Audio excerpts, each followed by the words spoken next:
Hi this is Ashwini and welcome back to the another video. मुझे कितनी DSA पढ़नी है, मुझे कितनी एचटीएमएल, कितनी सीएसएस, कितनी जावास्क्रिप्ट पढ़नी है और मुझे कौन सी चीज कब पढ़नी है, पहले डीएसए में कितनी करूं जब मैं डेवलपमेंट कर पाऊंगा, इन सारे क्वेश्चंस के आंसर हम एक रोड मैप के थ्रू देखेंगे और कंप्लीट एक रोड मैप देखेंगे। किस क्रम में चलेंगे कि आपको कौन सी चीजें कैसे पढ़नी चाहिए और कितनी पढ़नी चाहिए और कैसे मैं मुझे कितना डीएसए करना पड़ेगा, तब मैं एक डेवलपमेंट पे साथ के साथ काम कर सकता हूं।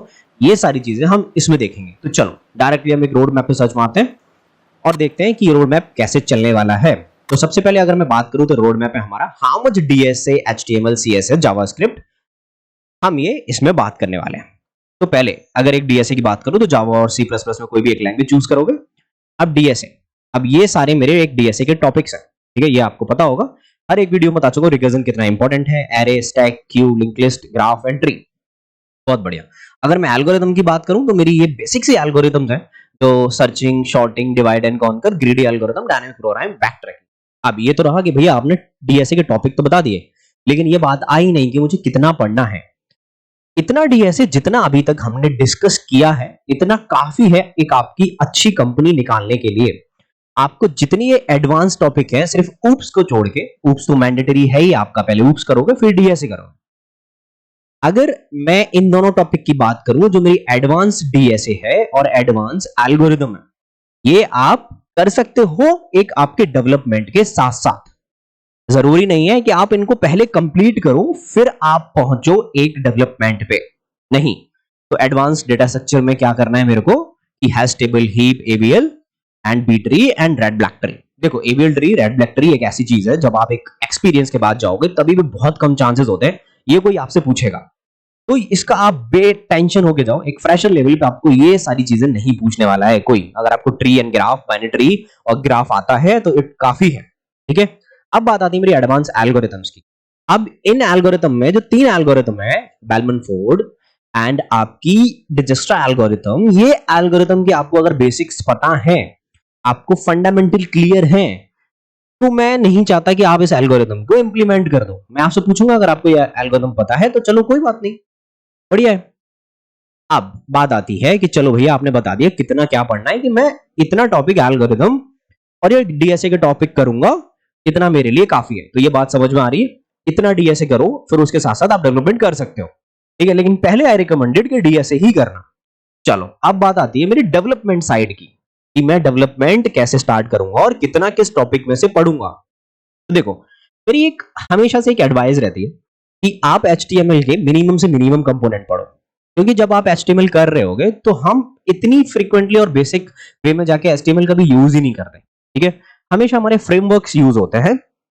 हाँ, हालांकि आपको डाउन टू अप्रोच ये चीजें पता होनी चाहिए कि भाई अगर पूरी वेबसाइट को मैं इंस्पेक्ट एलिमेंट करके देखूंगा तो चीजें कैसे चलेंगी, ठीक है। अगर मैंने इसी वेबसाइट को अगर इंस्पेक्ट एलिमेंट किया, अगर मैं यहां से किसी भी एक वेबसाइट को, लेट्स सपोज गूगल को मैं यहां से इंस्पेक्ट एलिमेंट करता हूं, ठीक है, तो आपको ये सारे एलिमेंट्स दिखेंगे, दिख रहे हैं ना इधर, ये एलिमेंट्स में जाके राइट साइड में एचटीएमएल है, बॉडी है, टैग है, तो ये मुझे कैसे दिखेंगे, ये चीजें आपको पता होनी चाहिए, ठीक है। अब ये चीजें ठीक है, अब हमने बात की ये चीजें मुझे पता है। अब एचटीएमएल कितना पढ़ना है जिससे ये चीजें आपको पता होनी चाहिए। चलो आपको हेडिंग पढ़ लो, पैराग्राफ्स पढ़ लो, हेडिंग टैग्स होते हैं ना, पैराग्राफ टैग्स होते हैं, लिंक्स टैग्स होते हैं, मेरे इमेज टैग होते हैं, लिस्ट, टेबल्स, फॉर्म्स, ये सारे टैग्स ही आपको पढ़ने हैं। इतने टैग काफी हैं आपको एक एचटीएमएल सीखने के लिए, ठीक है। इन पे प्रैक्टिस करो, एक छोटा सा प्रोजेक्ट बना लो, इतना काफी है। अब बात करता हूं मैं अपने सीएसएस की। देखो मोस्टली क्या होता है, सीएसएस हमको ना बहुत ही कॉम्प्लिकेटेड लगती है, तो इस टर्म में हम क्या करेंगे कि हम एचटीएमएल सीखने के बाद सीएसएस में बहुत ज्यादा टाइम इन्वेस्ट कर देते हैं। तो देखो इसमें एक सेक्शन आपको दिख रहा होगा फ्रेमवर्क्स का, इसकी वजह से सीएसएस मेरे लिए बहुत आसान हो जाती है। मैं सीएसएस पे जितना कम टाइम हो सकेगा उतना ही कम टाइम इन्वेस्ट करूंगा। ये आप एक बार अपने दिमाग में डाल लो कि मुझे सीएसएस पे ज्यादा टाइम इन्वेस्ट नहीं करना है, क्योंकि जितना ज्यादा टाइम इन्वेस्ट करोगे आप उतनी पीछे जा रहे हो, क्योंकि मैं सारी ऑनलाइन लर्निंग से सीखूंगा, मैं प्रोजेक्ट बना के सीखूंगा, ठीक है। क्या क्या चीजें सीखनी है, सेलेक्टर, बॉक्स मॉडल में क्या क्या सीखेंगे हम, पैडिंग, बॉर्डर, मार्जिन, कि कैसे बॉक्स में पैडिंग, बॉर्डर देते हैं, मार्जिन देते हैं, ठीक है, पैडिंग और मार्जिन में क्या अंतर है, प्रॉपर्टीज। अब देखो जब भी मैं प्रॉपर्टीज की बात कर रहा हूं तो प्रॉपर्टीज में क्या आ जाता है कि किस किस की प्रॉपर्टीज आएंगी, साइज, फॉन्ट, ये प्रॉपर्टीज द्वारा रिपीट हो गया, लेट मी डिलीट इट। अब साइज, फॉन्ट एंड पोजीशनिंग कि हम एक फॉन्ट पे कैसे एरियल लगाते हैं, कैसे हम दूसरे टाइप के फॉन्ट्स लगाते हैं, अब कैसे मैं साइज बढ़ाता हूं उसका, पोजीशनिंग क्या होती है, ठीक है। अब लेआउट की अगर मैं बात करूं तो फ्लैक्स बॉक्स, ये दो तरीके हैं बहुत ही इंपॉर्टेंट सीएसएस में कि फ्लैक्स बॉक्स क्या होता है, ग्रिड क्या होता है, इन्हीं पे सारी सीएसएस मोस्टली चलती है। चलो अब मैं ट्रांजिशंस देखूंगा और एनिमेशन देखूंगा। ट्रांसफॉर्म की बात आती है जहां पे मेरी दो तरीके यार 2D और 3D। आपने एक वेबसाइट देखी होगी जहां पे हम स्क्रॉल करते हैं तो पहला पर्सन वहीं रहता है और पीछे की उसकी बैकग्राउंड खिसकने लग जाती है। तो ये हमारे सब 3D ट्रांसफॉर्मेशन से होता है। वो होता कैसा है कि जो मेरा फर्स्ट पर्सन होता है मैं उसको 3D एक्सिस पे रख देता हूं, बाकी जो एक्सिस दो होते हैं वहां पे मेरी वो इमेज होती है तो वो स्क्रॉल कर दी जाती है। ये बहुत सारे एग्जांपल आप YouTube पे देख सकते हो, 10-15 मिनट की एक वीडियो में आप ये सब सीख जाओगे, ठीक है। अब बात आती है मेरी फ्रेमवर्क्स की, बूटस्ट्रैप। अब ये जो सीएसएस का फ्रेमवर्क है बहुत ही फेमस है, हम मोस्टली ये मटेरियलाइज एंड टेलविंड यूज करते हैं। बूटस्ट्रैप आप यूज कर सकते हो, बहुत ही कमाल फ्रेमवर्क है। बात रही हमारे सीएसएस की, अब बात आती है जावास्क्रिप्ट की। चलो अब जावास्क्रिप्ट में मुझे क्या क्या चीज सीखने, देखो जावास्क्रिप्ट ना बहुत ही वास्ट लैंग्वेज है, कभी खत्म नहीं होती। तो आप ऐसा मत करना कि मैं जावास्क्रिप्ट सीखते जा रहा हूँ सीखते जा रहा हूँ, इंप्लीमेंट नहीं कर रहा हूँ।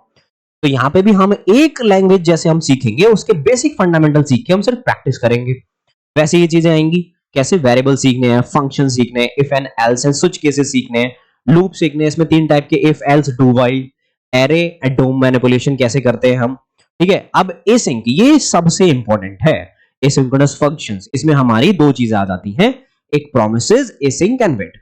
ये चीजें हम जावास्क्रिप्ट में सीख रहे होंगे। अब बात आती है फ्रेमवर्क्स की, let me add the frameworks for you. अगर मैं फ्रेमवर्क्स की यहां पे बात करूं तो मैं क्या सीखूंगा कि अगर मैं रिएक्ट सीख लूं या फिर मैं एंगुलर सीख लूं। अब देखो, अब मेरे से कहोगे कि भैया रिएक्ट तो फ्रेमवर्क है नहीं, लेकिन एक लाइब्रेरी है रिएक्ट, ठीक है, उसको सीखना बहुत इजी है। एंगुलर एक फ्रेमवर्क है जो कि बहुत वास्ट है, उसको सीखना थोड़ा सा डिफिकल्ट है लेकिन सीख जाओगे। लेकिन आई रिकमेंडेड कि पहले आप रिएक्ट सीखो। तो अब कौन सी चीज कैसे पढ़नी है आपको बहुत आइडिया होगा, कौन सी चीज कितनी पढ़नी है ये भी आपको आइडिया हो गया होगा। ज्यादा टाइम वेस्ट नहीं करना है। देखो हम डिजाइनिंग पार्ट पे एज एन डेवलपर आपका वो काम नहीं है कि आप देखो कि लाल कलर लगाऊं या येलो कलर लगाऊं, नहीं। एज एन डेवलपर आपका काम है कि मेरी चीजें चलनी चाहिए। फ्रेमवर्क संभाल लेंगे आपको कैसे किस कौन सी चीज को कितना दिखाना है, कैसे दिखाना है, कहां दिखाना है, ये सब फ्रेमवर्क की जैसे ही आपको नॉलेज हो जाएगी बिंदास चीजें बन जाएंगी। आपका काम है एज एन डेवलपर कि भाई ये चीजें चलनी चाहिए। उसके लिए आपको इतना मिनिमम चीजें पढ़ो और प्रैक्टिस करने लगो। आप पे अपने आप ही चीजें आ जाएंगी जब बार बार प्रैक्टिस करोगे, आप नई नई चीजों को गो थ्रू करोगे, नई नई चीजें देखोगे तो अपने आप ही सीख जाओगे। तो अब इस पूरे मैप में, पूरे रोड मैप में आपको कहीं भी कोई भी डाउट हो, कैसा भी डाउट हो कि भाई आप कि ये चीज कैसे करनी है भैया, ये चीज कैसे करनी है, तो आप कमेंट में पूछ सकते हो। I will definitely reply. किसी और चीज से कोई डाउट है तो बढ़िया से पूछ सकते हो, ठीक है। मैं मिलता हूं आपसे नेक्स्ट वीडियो में। Till then take care, bye bye.